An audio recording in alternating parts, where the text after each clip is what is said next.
जय माता दी। आप सभी को क्रोसेंट एस्ट्रो चैनल की तरफ से नवरात्रों की हार्दिक शुभकामनाएं। जैसे कि आप सब जानते हैं कि कल तीसरा नवरात्रा है और तीसरे नवरात्रे की व्रत उपासना और पूजा विधि किस प्रकार से करें, आइए इसके बारे में जानते हैं। और इस विषय पे चर्चा करने के लिए हमारे साथ मौजूद हैं डॉक्टर राजबीर शास्त्री जी। स्वागत है शास्त्री जी आपका। धन्यवाद। शास्त्री जी, नवरात्रि का तीसरा दिन कौन सी माता को समर्पित है? नवरात्रों में तृतीय दिन माता चंद्रघंटा के लिए समर्पित है। चंद्रघंटा माता से हमारा अभिप्राय ये है, अर्धचंद्र की जो कला है वो माता के मस्तक के ऊपर विराजमान है। जिस प्रकार से भगवान शंकर ने चंद्र की कला को अपने सिर पर धारण किया है, चंद्रघंटा माता ने भी अपने मस्तक पर, सिर के ऊपर उसे स्थान दिया है। तथा घंटा का अभिप्राय है घंटी। जिस प्रकार से मंदिर में उच्च भवन के मंडप के ऊपर घंटी स्थापित की जाती है, इसी प्रकार चंद्र भी माता का एक शक्ति का प्रतीक है, एक प्रकाश का प्रतीक है वहां, जो कि सभी को शक्ति देता है। और एक घंटी के माध्यम से, एक संकेत के माध्यम से, एक बिंदु के माध्यम से, एक प्रकाशन के माध्यम से तथा कल्याण व शांति का स्वरूप ही माता चंद्रघंटा है। और इस नवरात्रि में इसी की विशेष रूप से पूजा की जाती है। शास्त्री जी, माँ चंद्रघंटा कौन है और इनकी क्या कहानी है? चंद्र है घंटी जिनकी, ऐसा स्वरूप माँ तुम्हारा, वही है चंद्रघंटा माता हमारा। इनका ऐसा स्वरूप है जो कि चंद्र के प्रकाशन की भांति एक वाद्य यंत्र के स्वरूप में संसार का कल्याण करती है। यदि इनकी कथा की बात करें, जब जब इस पृथ्वी लोक के ऊपर कोई भी दानव आया है, या वो महिषासुर के रूप में किसी भी दैत्य ने ऋषि मुनियों को और प्रकृति के ऊपर विराजमान किसी भी जीव की चेष्टा को हानि पहुंचाने का प्रयास किया है, उसका विनाश करने के लिए माता अपने रूप को धारण करती है। इसी भांति महिषासुर ने एक बार देवताओं को बहुत ही ज्यादा परेशान किया। पूरे देवलोक में हाहाकार मच गई। किसी भी देवता के पास किसी भी प्रकार का कोई भी उपाय न पाया गया, तब ब्रह्मा विष्णु महेश की शरण में जाते हैं और ब्रह्मा विष्णु महेश की एक ज्योति शक्ति रूप उदय होता है और उसके द्वारा ही माता अपने रूप को धारण करती है और महिषासुर जैसे दानव और उसकी सेना को नष्ट कर देती है। उसी दिन से, उसी अभिप्राय से, उसी पहलू को जोड़कर और माता की शक्ति का धन्यवाद व्यक्त करने के लिए देवता भी पुष्प अंजलि लेकर माता की स्तुति करते हैं, प्रणाम करते हैं। तभी से ये जगत भी उन्हीं देव का अनुसरण करता हुआ माता का ध्यान करता है, उपासना करता है, व्रत रखे जाते हैं और इन्हीं के स्वरूप में छोटी छोटी कन्याओं का पूजन किया जाता है। ये भारतवर्ष में नहीं, पूरे विश्व में इस संस्कृति, इन दिनों की अलग ही मान्यता है, जो कि पूर्ण भावना के साथ एक देवी के आशीर्वाद प्राप्त करने के लिए प्रत्येक जन, बालक, वृद्ध माता के ध्यान में इन दिनों को व्यतीत करता है। शास्त्री जी, माँ चंद्रघंटा के लिए हम व्रत रखते हैं माँ को प्रसन्न करने के लिए, तो इस दिन व्रत रखने की विधि क्या है? हमें प्रातःकाल स्नान के पश्चात घर में चौकी की स्थापना करनी चाहिए। विशेषकर दुर्गा सप्तशती के इस दिन संपूर्ण पाठ किया जाए तो और भी अच्छी बात है, अन्यथा तृतीय अध्याय का पाठ अवश्य करना चाहिए। वेदी की स्थापना से हमारा अभिप्राय है नवग्रह की भी स्थापना वहां पर होनी चाहिए। कलश पूजन भी आपने वहां पर करना है और कलश की धातु चांदी या तांबा, इन धातुओं में यदि हम कलश को प्राप्त न कर सकें तो मिट्टी का बना हुआ कलश भी आप वहां पर स्थापित कर सकते हैं। आम के या पान के पत्ते आप उसके ऊपर स्थापित करें। श्रीफल मोली बांधकर उसके ऊपर रखा जाए, कुछ दक्षिणा वहां पर रखी जाए, अक्षत के साथ उसकी धोक लगाई जाए, षोडश मातृ का पूजन किया जाए, नवग्रह का पूजन किया जाए। तत्पश्चात सभी देवताओं का आह्वान कर कर उपस्थित करने के बाद में माता की स्तुति प्रारंभ की जाए और वो स्तुति सायंकाल अपने घर में आरती जरूर करें माँ जगदम्बा की। इसके पश्चात माँ का आशीर्वाद आपको प्राप्त होगा। गंगा जल का सेवन करें, सूर्य को जल औषधें प्रातःकाल। इन विधि से जो पूजा पाठ आप करते हो, खीर का प्रसाद या भोग बनाकर बांटते हो, तो अत्यधिक फल माता हमारे को प्रदान करती है और मन के भाव को शांति मिलती हुई जगत कल्याण की भावना से हमारे मन को जोड़कर अग्रसर करती है। यही आशीर्वाद प्राप्त करने के लिए जन जन माता का आह्वान करता है, स्तुति करता है, उपासना करता है। शास्त्री जी, माँ चंद्रघंटा को कौन सा भोग पसंद है और इस दिन हमें कौन से कपड़े धारण करने चाहिए? माँ चंद्रघंटा को मखाने व दूध से बनी खीर अति प्रिय है। पूर्ण मखानों की खीर भी आप इस दिन बना सकते हो। इस शुद्ध भोजन का हमें भोग लगाना चाहिए, कन्याओं में वितरण करना चाहिए, वृद्धों को खिलाना चाहिए, इससे हमें पुण्य की प्राप्ति होती है। इस दिन आप नीले वस्त्र को छोड़कर, काले रंग के वस्त्र को छोड़कर अन्य वस्त्र आप धारण कर सकते हैं। हरे रंग का वस्त्र भी आप इस दिन न धारण करें, पीत वस्त्र धारण करें, अति शुभ व लाभकारी आपके लिए सिद्ध होगा। शास्त्री जी, इस दिन हम कौन सी यात्राएं कर सकते हैं जो हमारे लिए शुभ साबित हो सकती हैं? इन दिनों में हमें माता के धार्मिक पावन स्थलों पर जाना चाहिए। वैष्णो देवी आप जा सकते हो, कलकत्ता आप जा सकते हो, काली माँ का मंदिर, प्रसिद्ध मंदिर, सिद्ध पीठ वहाँ पर स्थापित है।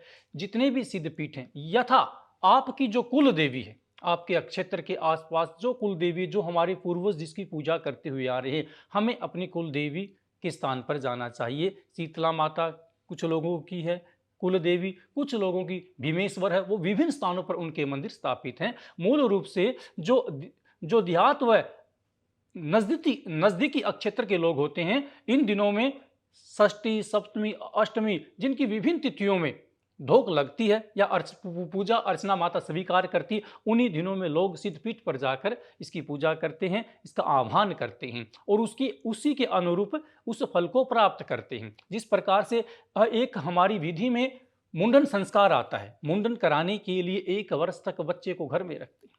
कुछ व्यक्ति मुंडन संस्कार अपने घर में ही कराते हैं, परंतु कुछ का ऐसा विधान है उनके पूर्वजों से लेकर कि वो कुल देवी पर जाकर ही अपने बच्चों के बाल उतरवाते हैं और पहला जो सूचे बाल होते हैं वो माता के मंदिर में ही भेंट किए जाते हैं। इस प्रकार का व्यवधान है। जिस प्रकार से यदि किसी व्यक्ति ने नूतन विवाह किया है, उसकी शादी हुई है, हर 6 महीने के बाद में नवरात्रों का त्यौहार धूमधाम से भारतवर्ष में मनाया जाता है। अपने सिद्ध पीठ मंदिर में जाकर, कुलदेवी पर जाकर वो गठ जोड़े की गांठ देने जाते हैं तथा जो विवाह के समय, फेरों के समय में ब्राह्मण के द्वारा, लड़की के घर वालों द्वारा गठ जोड़ा किया जाता है, उसकी पहली गांठ का उद्घाटन हम कुलदेवी पर जाकर ही करते हैं, उसी स्थान पर जाकर ही करते हैं। इनसे हमारा अभिप्राय है कि हमने जो विधान किया है, यदि जिस प्रकार से बालक का मुंडन करवाया, तो उसका विधान है कि माँ, मेरे सिर के जो प्रथम जो बाल थे वो आपको समर्पित हैं, मेरा जीवन आपके लिए है, तथा कहने का अभिप्राय ये है कि मैं सर मस्तक से लेकर हमेशा आपके चरणों में हमारा बच्चा विराजित है, समर्पित है। भाई ये माता आपका हमेशा ध्यान करेगा, इसलिए आज इसका मुंडन कराकर आपके चरणों में हम समर्पित करते हैं। आप इसे आशीर्वाद दें, आप इसे पराक्रमी बनाएं, साहस दें, तेज दें, ऊर्जावान बनाएं और इस प्रकार इस बालक का आशीर्वाद दें कि इसके जीवन में आने वाली अनेकों बाधाएं आने से पहले दूर हो जाएं। जब ये शिक्षा के लिए विद्यालय में जाए तो किसी प्रकार की चेष्टा नहीं, जब ये शिक्षा के लिए विद्यालय में जाए तो इसके मन में किसी प्रकार की हीन भावना नहीं आए। जब ये विद्या ग्रहण करने के लिए प्रवेश करे तो इसका वो संस्कार भी अति उत्तम हो, ताकि हमारा बच्चा पढ़ाई में अच्छी प्रकार से चले। जिन बच्चों के इस प्रकार के संस्कार नहीं होते, वो बच्चे पढ़ते पढ़ते फेल हो जाते हैं, बीच में पढ़ाई छोड़कर चले जाते हैं, या परीक्षा का समय आता है अचानक दुर्घटनाग्रस्त हो जाते हैं, या किसी रोग के कारण डॉक्टर के पास चले जाते हैं। इस प्रकार की व्याधियां बच्चों के जीवन में आनी शुरू हो जाती हैं। इसलिए नवरात्रों में बच्चे का मुंडन संस्कार कराते हुए सूचे बालों को माता के चरणों में समर्पित करना चाहिए और इस भाव से कि आजीवन तक ये आपका भक्त बनकर रहेगा। जब भी नवरात्रों का त्यौहार आएगा, विधि विधान से आपका पूजन करेगा, ये आपको समर्पित है। इसी भांति जब नूतन विवाह होता है तो बहू को और बेटे को घर वाले मंदिर कुल देवी के ऊपर धोख मरवाने के लिए लेकर जाते हैं। उस गठ जोड़े का अभिप्राय यही है कि आज तक ये बंधा हुआ है मां आपके सामने, इसलिए इस गठ जोड़े को अलग किया जा रहा है। यदि पति धन अर्जन करने के लिए, व्यापार करने के लिए, नौकरी करने के लिए अपने घर से कहीं दूर चला जाएगा तो ये लौटकर इसके पास ही आएगा, क्योंकि अब इसके पास और कोई बंधन नहीं है। पिता के द्वारा बंधन किया गया ये मुक्त है। जो आत्मा का जो बंधन है, जो आध्यात्मिक पति पत्नी का जो बंधन है, उसका आशीर्वाद भी माता देती है। ऐसे ऐसे भी उदाहरण मिलते हैं और आज भी वर्तमान में भी ऐसे उदाहरण भारतीय संस्कृति में है कि पत्नी यहाँ पर, पति व्यापार करने के लिए, काम करने के लिए परदेश में जाकर अपना व्यापार करता है, काम करता है, कोई 10 साल के बाद, कोई 12 साल के बाद वापिस लौट कर आता है। ये आराधना कि ये सतीत्व का भाव रखते हुए पति को परमेश्वर मानते हुए उसकी प्रतीक्षा जब तक करेगी जब तक माता आप उसको यहाँ पर लेकर नहीं आती। इसके पीछे रहस्य है, गोपनीय उद्घाटन है। वो स्त्री ये कहना चाहती है जिस बंधन को मैंने आपके समक्ष दूर किया था, मैंने सबसे पहले अपनी पति को अपने साथ लाकर आपके चरणों में शीश झुकाया था। ये जहां भी जाए, जब जब भी इसके ऊपर मुसीबत आए, तो मां इसकी रक्षा आप करना, हमेशा मैं इसके साथ नहीं रह सकती।